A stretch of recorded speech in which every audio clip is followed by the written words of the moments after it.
अजित पवारांनी शरद पवारांना सोडलं, म्हणजे पुतण्यानं काकांना सोडलं, म्हणून अजित पवारांच्या पुतण्यानं अजित पवारांना सोडलं. ही कहाणी आहे बारामतीतल्या युगेंद्र पवारांची. अजित पवार शरद पवारांना सोडून सत्तेमध्ये सामील झाले. हे युगेंद्र पवारांना रुचलं नाही, म्हणून युगेंद्र पवार हे शरद पवारांसोबत आले. खरं तर गेल्या काही दिवसापासून अजित पवार सातत्यानं सांगत आहेत की मला कुटुंब सोडून, कुटुंबापासून वेगळं केलं जाते, एकटं पाडलं जाते. माझा प्रचार करायला माझं कुटुंब सोडून, म्हणजे अजित पवार असतील, जय पवार असतील, पार्थ पवार असतील आणि सुनेत्रा पवार सोडून कुठलाही पवार कुटुंबातला व्यक्ती येऊ शकत नाही, असं अजित पवार म्हणाले. आणि त्यानंतर चर्चा सुरू झाली की अजित पवारांना एकटं पाडले का कुटुंबानं. त्यानंतर आज काही दिवस उलटले, त्यानंतर लगेचच युगेंद्र पवार हे शरद पवारांच्या कार्यालयामध्ये गेले आणि एकच चर्चा रंगू लागली की एका पुतण्यानं काकांना सोडलं, म्हणून त्या पुतण्याच्या पुतण्यानं काकाला सोडलं. नमस्कार, मी जयदीप भगत. आपण पाहत आहात एबीपी माझाचं डिजिटल प्लॅटफॉर्म. यामध्ये आपण जाणून घेणार आहोत की एका पुतण्यानं काकांना सोडलं, म्हणून त्याच्या पुतण्यानं काकाला सोडलं. बारामती लोकसभा मतदारसंघामध्ये गेल्या काही दिवसापासून घडामोडी घडत आहेत. जे मिशन ए फॉर एमिटी आणि बी फॉर बारामती मध्ये जे भाजपने आखलं होतं ते आता अजित पवार पुढे घेऊन जाताना दिसत आहेत. आपल्या काकाची साथ सोडल्यानंतर अजित पवारांनी भाजपसोबत संधान बांधलं आणि त्यानंतर ही जागा मीच लढवणार असल्याचं सांगितलं. आणि त्यानंतर एकच चर्चा रंगू लागली की खासदार सुप्रिया सुळे यांच्या विरोधात कोण असणार. एकीकडे सुनेत्रा पवारांच्या नावाची चर्चा सुरू असतानाच अचानक अजित पवारांनी एक भावनिक भाषण केलं आणि त्याच्यामध्ये सांगितलं की भावनिक होऊ नका, भावनिक होऊन मतदान करू नका.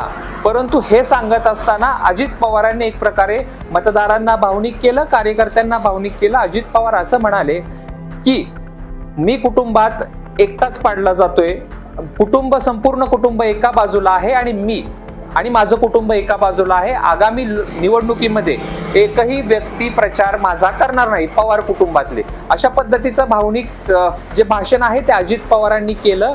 आणि त्यानंतर 5 दिवसानंतर अजित पवारांचे पुतणे युगेंद्र पवार हे शरद पवारांच्या बारामतीतल्या कार्यालयामध्ये आले आणि राजकीय चर्चांना उधाण आलं. आता आपण जाणून घेऊयात की युगेंद्र पवार कोण आहेत.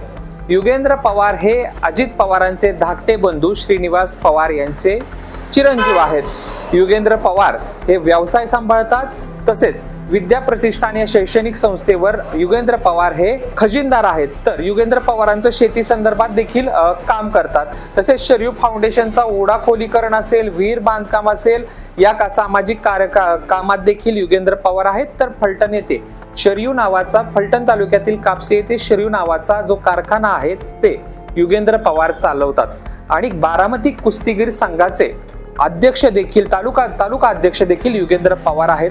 खरं तर युगेंद्र पवार हे गेल्या काही दिवसापासून शरद पवारांच्या बाजूला झुकलेले आपल्याला पाहायला मिळतात. त्याचं कारण असे की नुकताच डिसेंबर महिन्यात शरद पवारांचा वाढदिवस झाला आणि त्या वाढदिवसानिमित्त युगेंद्र पवारांनी एक कुस्तीचं मैदान, भव्य कुस्तीचं मैदान जे आहे ते आयोजित केलं होतं.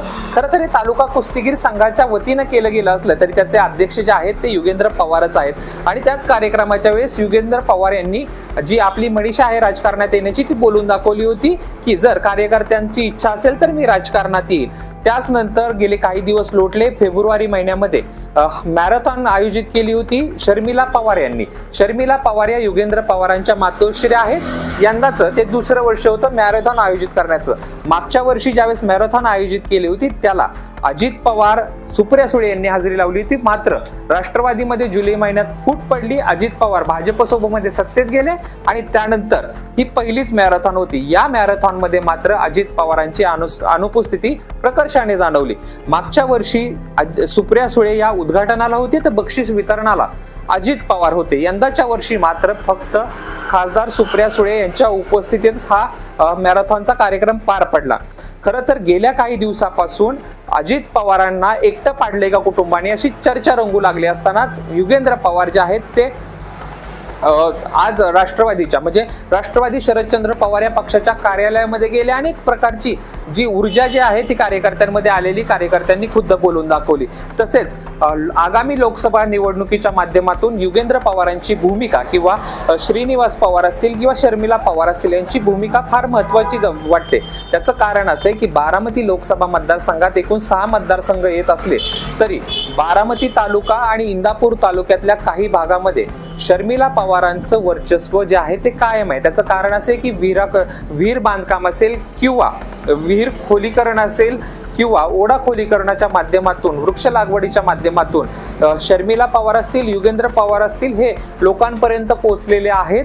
इंदापूर तालुक्यातला आणि बारामती तालुक्यातल्या काही भागामध्ये चांगलं काम त्यांचं आहे. त्याच्यामुळे आगामी निवडणुकांमध्ये यांनी जर प्रचार केला तर खासदार सुप्रिया सुळे यांना फायदा होऊ शकतो.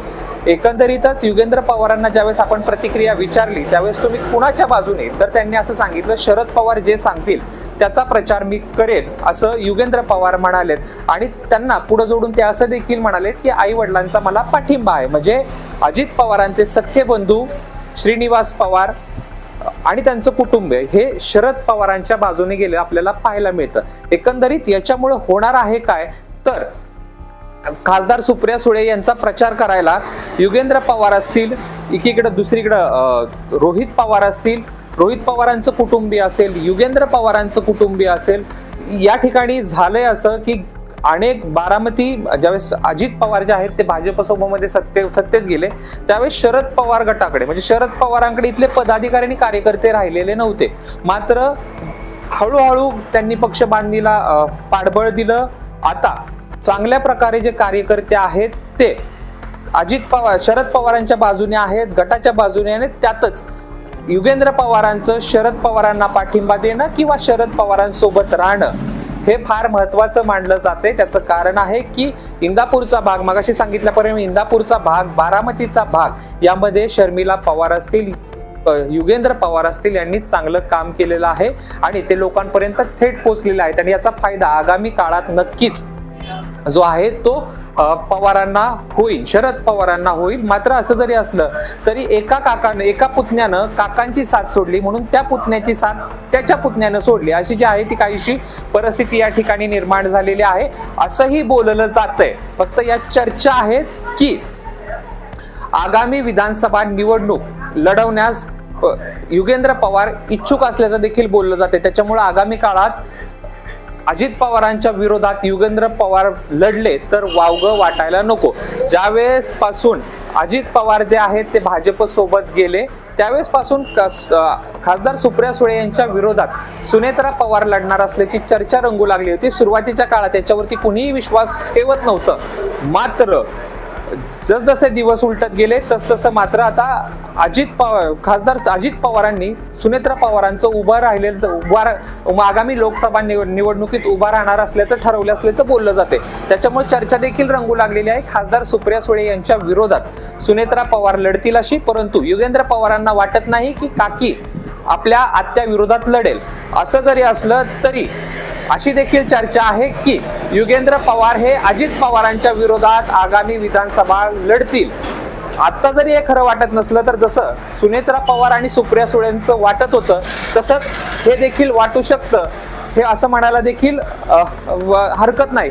असं जरी असलं एकंदरीत त्याचा सार काय उरतो तर गेल्या अनेक दिवसापासून शरद पवार गटाकडे बारामतीमध्ये जे आहेत ते कार्यकर्ते कमी होते. आता हळूहळू कार्यकर्ते वाढायला लागलेले आहेत. कुटुंबातीलच सदस्य पवार कुटुंब गेल्या अनेक वर्षापासून एकसंघ असल्याचं दिसत होतं. परंतु अजित पवार भाजपसोबत सत्तेमध्ये गेले आणि त्यानंतर अजित पवार कुटुंबियांची जी फूट आहे ती एक प्रकारे या आजच्या युगेंद्र पवारांच्या दौऱ्यानंतर आपल्याला समोर येताना दिसते आहे. धन्यवाद. एबीपी माझा, उघडा डोळे बघा नीट.